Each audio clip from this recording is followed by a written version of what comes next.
Has someone ever tried to make you feel guilty for choosing yourself? They told me to stay behind and work while they took Emily and Jake to the beach, and I said sure, fine. Of course I'll cover the orders and answer the calls and send the invoices, because apparently the world would collapse if I dared to have a day off like a normal person.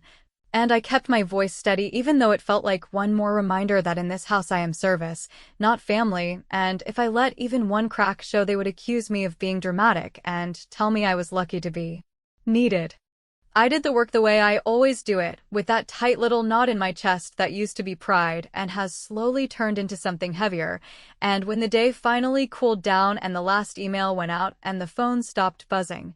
I let myself think that at least I had earned a quiet night, so I walked down the hall toward my room ready to sit, breathe, and do nothing at all, and the second I opened the door I felt my stomach drop because the walls were bare, the shelves were empty. The frames were gone, and it looked like a storage unit after the truck has pulled away, not like the room of someone who grew up here and paid rent here and patched holes here and slept through family fights here. I called out for mom and dad and got the kind of casual answer you give when you've already decided you're not going to care, and when they stood in the doorway and looked around like it was a puzzle they were seeing for the first time, Mom said. With that even tone she saves for moments when she wants to make me feel crazy, that they had done some decluttering while I was working because the house needed to breathe and, besides, it's good to start fresh, and Dad added, as if this was helpful, that I'm an adult and adults don't need old pictures of school things and kid stuff cluttering up valuable wall space. I asked the only question that mattered, which was why every single picture of me was gone when the hallway still had Emily in her cheer uniform and Jake in his cap and gown and the vacation shot where the three of them are wrapped in towels, and I'm the one holding the camera.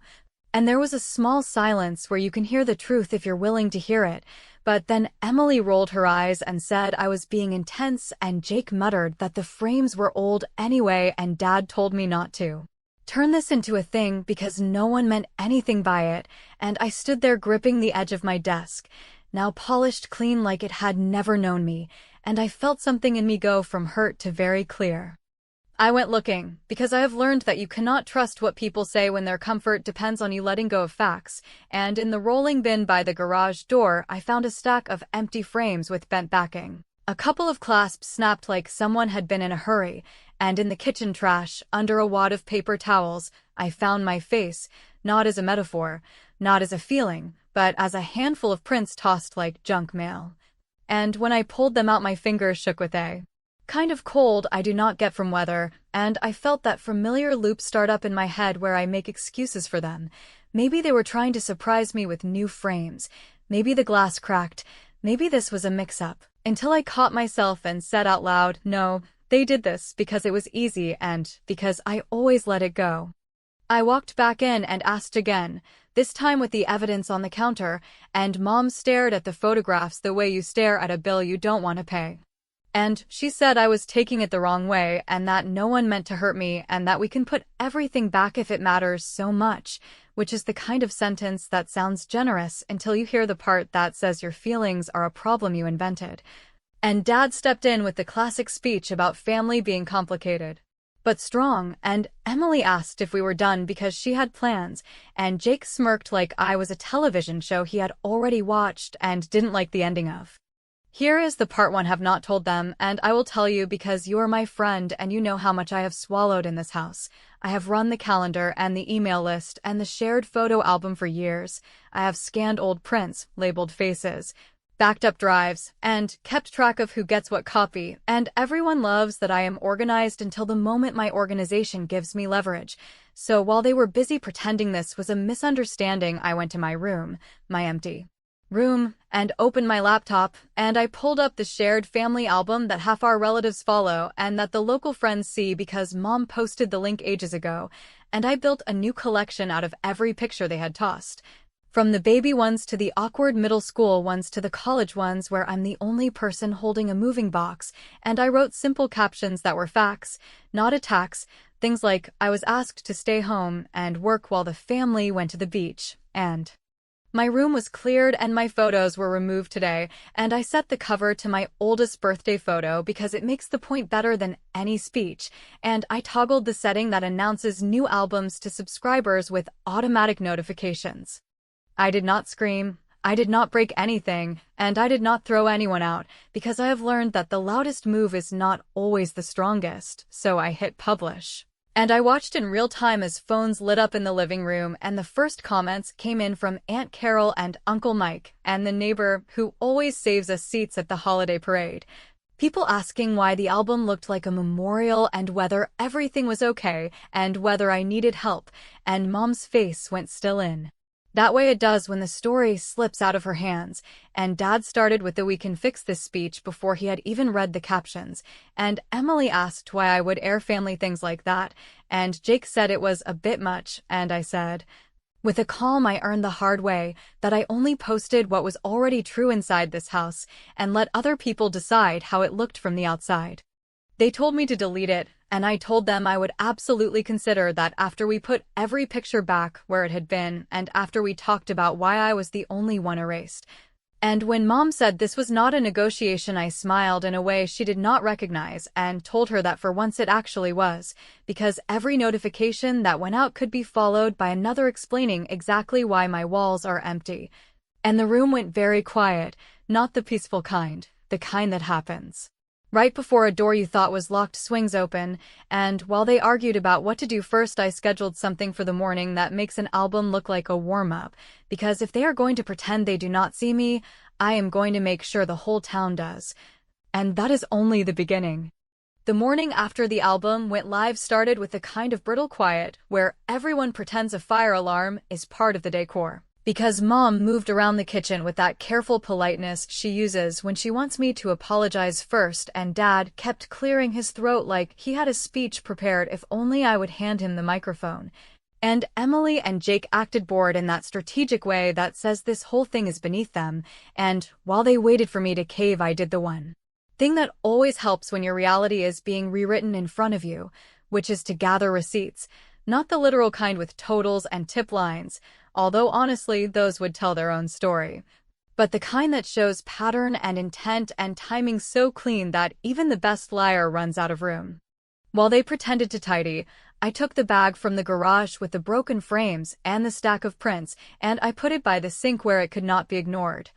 And I opened my laptop on the kitchen island because there is no reason to discuss evidence from a corner like a suspect who needs to keep her voice down, and I signed into the shared photo service that I administer, the one that makes holidays look perfect. And I pulled the activity log that shows exactly when albums are edited and by whom, and there it was in plain timestamped language, the edits during the hour I was answering calls for the family business, the deletes tied to Mom's account and Dad's account and Emily's account.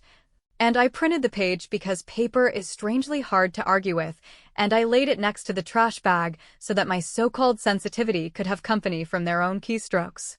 When I asked again, and I did it without shaking because truth removes the wobble from your voice, Mom tried the gentle route where she said she would never delete pictures of me on purpose, and that she must have clicked the wrong thing, and that she would put everything back if this mattered so much. And Dad tried the respectable route where he said families have seasons and sometimes old photos come down to make space for new ones, and that I should not take it personally, and Emily went for the smirk with the line about how I must love drama, and Jake decided to contribute a joke about me finally getting a minimalist room, and they all stared at me like they had built a reasonable staircase, and I was the one refusing to climb it. So I pointed to the printed log with their usernames and the list of deletes and the exact minutes when I was on the phone for their clients, and I asked a simple question about whether the mouse also leaned over and threw my baby photos in the trash by itself, because if so, that is a very talented mouse. The thing about people who rely on your silence is that they get sloppy with their privacy, and because I manage the family tech by default, since apparently I am responsible when the Wi-Fi hiccups and the streaming passwords expire and the photo frame needs an update, I know exactly how to wake up the old tablet that lives on the counter under the mail pile. And I knew Mom's code because she taught it to me when she wanted me to add the calendar last fall, and I opened messages and there it was, not one thread but two. the family chat with my name on it where everyone types "love you" under holiday pictures, and the side chat without my name where they plan the beach day as a reward for Emily's sales number and Jake's new title while asking me to cover the phones. And tucked inside that was a separate thread labeled House Reset Day, where Mom typed that the hallway shrine needed to go because it sent the wrong signal about who still lives here, and Dad added that removing my photos might help me move on faster and would be a kindness if I just let it, and Emily chimed in with a laughing reaction to a message about leaving my camera roll life behind, and Jake joked about how I could finally learn to travel light. And I took screenshots and emailed them to myself and then to a neutral folder that I use when I don't want anything to disappear by accident. When I put the tablet down, I did not throw it and I did not cry. I simply said that if anyone wanted to continue the story about accidental clicks, we could all review the group chat together and maybe invite Aunt Carol, who always has thoughts about kindness, and Dad told me not to weaponize family conversations, and Mom said I was invading her privacy, and Emily said only a manipulative person would read someone else's messages, which is an interesting moral standard from people who just erased my entire existence from the walls like decluttering a junk drawer, and I told them that my boundary was simple, which is that we put every picture back where it was, and we stop using my work to fund trips that I am specifically excluded from, and that the album would come down after those two concrete actions happened with apologies that used real words and not the word if. Since they prefer to learn from outcomes rather than lectures, I opened the family business email, the one that forwards to my phone night and day because allegedly I am the only one who can write a professional reply. And I changed the auto-reply so that clients would know I would be offline for a short period while the business owner, whose name is not mine, resumed direct handling of inquiries. And I set a rule that forwards new messages to both Mom and Dad while copying a personal email of mine so no one could claim messages got lost, and I added a line that said thank you for your patience during our staffing update so that the phones in the living room would start lighting up with the work they claim is so easy. And then I logged into the shared calendar and moved all recurring tasks that I quietly handled to their accounts with reminders that cannot be dismissed without action, because nothing clarifies appreciation like a backlog with your own name on it. I told them calmly that I would reconsider the album after we restored the hallway and my room, and after they accepted responsibility in writing. And when Mom said she would never sign a statement that made her look like a bad mother, I said she could write whatever truth sounded good to her as long as it included the part where she deleted my photos and hid them in the trash. And while that landed, I took the second step that I had queued up the night before, which was a quiet email to the people whose opinion they value more than mine. Not social media and not a public post, just a direct, factual note to the cousins and the godparents and the neighbor who organizes the holiday drive, with 3 screenshots and a short timeline. And a line that said, I am safe and I am not asking you to take sides, I am asking you to ask them why this happened. And then I scheduled it for Monday morning when everyone reads their mail with coffee, because timing is the difference between noise and consequence. The phone started buzzing again with relatives asking if we were all right and whether Mom had seen the album and whether Dad needed help putting photos back, because Uncle Mike is handy with a level. And my parents looked at me like I had knocked over a tower that they built from the softest possible lies, and Emily asked if I was proud of myself, and Jake asked if I realized I had started something I could not control. And I said in a voice that surprised me with how steady it sounded that control is a funny word when you are the only person in the house who never had any, and when Dad told me this was my last chance to make it right before I embarrassed the family further, I said that my last chance went out with the trash under a handful of glossy prints, and that tomorrow morning the people they actually listened to will have the full story. And before they could decide whether to threaten or plead, I hit send on one more change that I knew would land exactly where it needed to land. Because the donations coordinator at church just received a box for the lobby table labeled Family Photo Drive with every picture of me on top and a note that says these were removed during our house reset day. Please hold for pickup, and that, as you can imagine, is going to make Sunday very interesting. Sunday landed like a meeting invite you cannot decline because the lobby table at church did exactly what I knew it would do. which is pull people who like to think of our family as the cheerful couple with the hardworking kids into a small circle where the words house reset day under a stack of my photos did not read like tidying up, but like a public admission that something mean had been done on purpose. And while Mom practiced her soft voice with the volunteers and Dad tried to redirect with a smile that works on clients who need reassurance, I stood by the coffee urn and answered every well-meant question with the same steady phrase: that we were in the middle of a conversation about respect, and that I had posted an album of facts so no one would have to guess, and because news moves faster than any bulletin.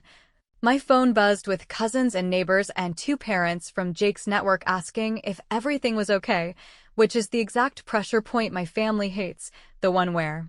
their version of normal gets measured by people they cannot dismiss as sensitive. After the service, I did what I promised myself I would do when I woke up and felt the old habit of smoothing things over try to climb into my throat, which was to turn moral pressure into real pressure. So I went home, sat at the kitchen island they like to call the hub, and opened the folders I have kept for years because I pay bills on time and I keep track of passwords, and I know that the person with the receipts eventually runs the table, and I wrote a short, calm letter to the attorney who drafted my grandmother's education fund documents, the same fund that got waved around whenever Emily needed a course or Jake needed a prep class. A letter that requested a full accounting of disbursements for all grandchildren for the last 5 years and included my mailing address instead of the house email. And I attached the polite list of dates when transfers were labeled books for Emily or testing fees for Jake, while corresponding posts showed beachfront rentals and dinners you brag about. And I used the sentence my grandmother loved about sunlight being the best disinfectant because it reads like wisdom rather than attack, and I sent it certified so no one could claim they never saw it. Since money speaks a language my parents always hear even when they pretend they cannot understand mine, I opened the business accounts that I manage because somehow the daughter who is not invited to the beach is trusted with the subscriptions that keep the phones ringing.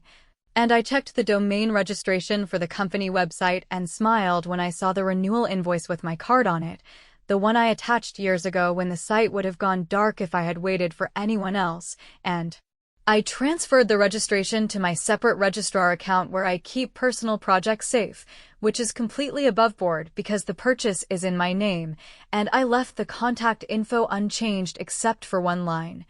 the temporary banner that says office hours have been adjusted while ownership returns to direct client service, which is what Dad claims he wants anyway. And I updated the lead form so that new inquiries route to the general inbox that both of my parents can see with no filter through me, because the fastest way to appreciate a person is to sit in her chair for a week and try to do what she does with your own hands and your own patience.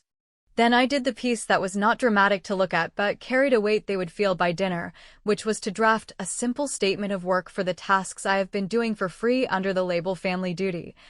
Everything from bookkeeping to vendor renewals to client intake to the quarterly bundling of testimonials that my parents parade when they pitch.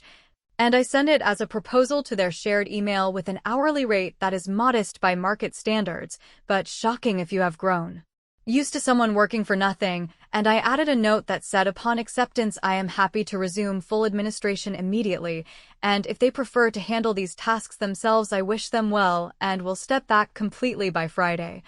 And then I signed it with my name spelled the way it appears on the business filings under manager, because that is another quiet truth they forget until it helps me, that when they set up the structure they needed a responsible adult to attach to it, and I was the only one who returned calls on time.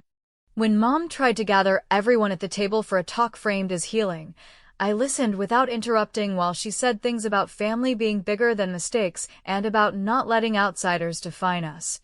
And I said that I agreed entirely and that the way to demonstrate that was not a speech but a correction, which in this case meant restoring the photos, submitting the apology emails I had drafted for them to proof, accepting the proposal for my work or taking over by Friday, and responding to the attorney with the documents he would request. And when Dad said I was turning home into court, I nodded and said that I was turning a set of vague injuries into a set of clear choices, because I have learned the hard way that clarity is the only language that stops people from calling you dramatic. Since every episode needs a moment that lands like a door clicking shut, Here is the one I chose, and yes, it is clean and it is fair, and it is going to sting exactly where it should, because I took the quiet calendar that I maintain for our top clients.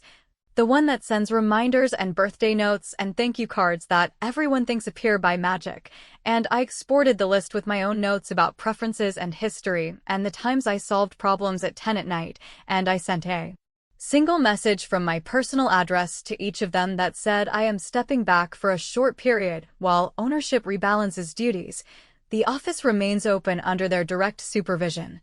And if you need a recommendation for a temporary backup, I am happy to connect you with excellent providers. And I signed off with gratitude and a line about integrity being my only brand. And then I muted my phone and watched the kitchen fill with the sound of two people learning that attention is earned. Loyalty is personal, and that erasing someone is not the same as making her disappear. And tomorrow morning, when the attorney's assistant calls to schedule a document review, we will see whether denial can survive a calendar invite with a file number on it. Episode 4, The Freeze, the Invoice, and the Envelope with my name on it. Monday did not wait for anyone's feelings to settle because by the time coffee finished dripping, the attorney's assistant had already left a voicemail asking for a convenient window to review the education fund documents and any correspondence I wished to add. The business inbox had filled with messages that used to land in my lap and now sat blinking in my parents' phones like alarm lights no one had taught them to silence, and Aunt Carol had replied to my weekend note with a one-line question that managed to be both kind and surgical, which was whether I felt safe in a house that had thrown my face in the trash. And while Mom stood at the counter performing a calm that only exists for spectators and Dad paced like a man rehearsing his best version of events for a friendly audience, I opened my laptop at the kitchen island and began the part of conflict that suits me. The part where I move from moral clarity to paperwork that does not care who raised whom. The trust officer from First County called before lunch, a woman named Ms. Ramirez with the exact voice you want when facts are about to outweigh feelings, and she explained that my request for a 5-year disbursement ledger was routine. That verification would require receipts and purpose statements for each transfer, and that until the review was complete the fund would be temporarily paused for new requests as a matter of standard prudence rather than punishment, which is a sentence I repeated verbatim for my parents when Mom accused me of attacking my siblings' futures and Dad tried to frame the pause as spite, and when Ms. Ramirez asked whether there was any additional context the board should be aware of.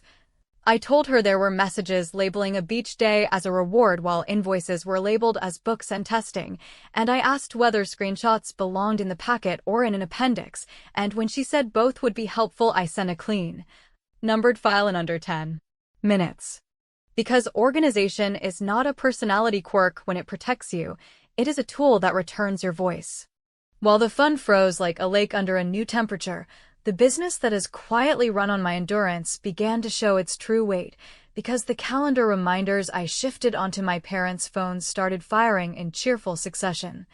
The domain notice I moved to my registrar inbox produced a gentle banner across the home page that said ownership transition in progress. Please contact the general address, and the client list I exported the previous night turned into a dozen personal messages in which I told people I respected that I would be stepping back for a short period, that the owners would be serving them directly, and that if they needed a temporary backup for scheduling or invoicing, I could recommend excellent providers whom I trust, a sentence that carries more leverage than any threat because it centers integrity rather than drama. And within an hour, 2 longtime clients replied that while they were happy to stay loyal to the family brand, they would also like me to handle a limited, separate administrative project as a paid engagement under my own name, which I accepted with a simple agreement that did not poach, did not smear, and did not apologize for being competent. I printed my proposal for ongoing work at a modest hourly rate and placed it next to the stack of returned photographs so that no one could pretend this was about grudges rather than labor. And when Dad said the family cannot invoice the family, I said the family has been invoicing me in the currency of endless favors for years and that I had decided to switch to legal tender. And when Mom warned me that professional relationships can be damaged by public scenes, I said that nothing I had done was a scene and everything I had done was documentation. And when Emily muttered that I was embarrassing her with people who mattered for her sales goals, I said that I understood perfectly, and that if she wanted those people to see a united front, she might start by helping hang the snapshots that used to be my childhood. And then I placed a level and a box of nails on the table like a teacher setting materials at the start of a lab. By afternoon, the freeze had become real enough to hurt where it should, because Emily's request for a course reimbursement bounced with a note about the review, and Jake's message about a prep fee triggered the same response, and the family group chat, the one that cheerfully performs Unity, went quiet while the side chat that excluded me hummed with panic that spilled into the kitchen when Mom said that this was going too far and Dad said that I had brought outsiders into private matters, and I said that the second they hid my face from the house they made privacy an argument without standing, and that if they wanted to handle everything internally they could begin by signing the short apology I drafted, restoring the wall completely, accepting or declining my proposal in writing, and replying to Ms. Ramirez with receipts rather than rhetoric. Then the call I had been bracing for arrived with the calm of a gavel that has no interest in who flinches, because the attorney's office asked that all parties named in my grandmother's documents be present on Thursday evening for the opening of a sealed letter that was to be read only in the event of a formal review of the fund, which meant that whatever my parents thought they could narrate away had now entered a room where narrative yields to instructions, and I said yes, Thursday works. And I gave them our address and asked for a notary because clarity deserves witnesses, and after I hung up I sent a brief confirmation to the family thread that included the time, the purpose, and a line that said I would bring the screenshots and the trash-rescued prints as exhibits only if discussion drifted back into fiction, which earned me a volley of warnings about making a spectacle.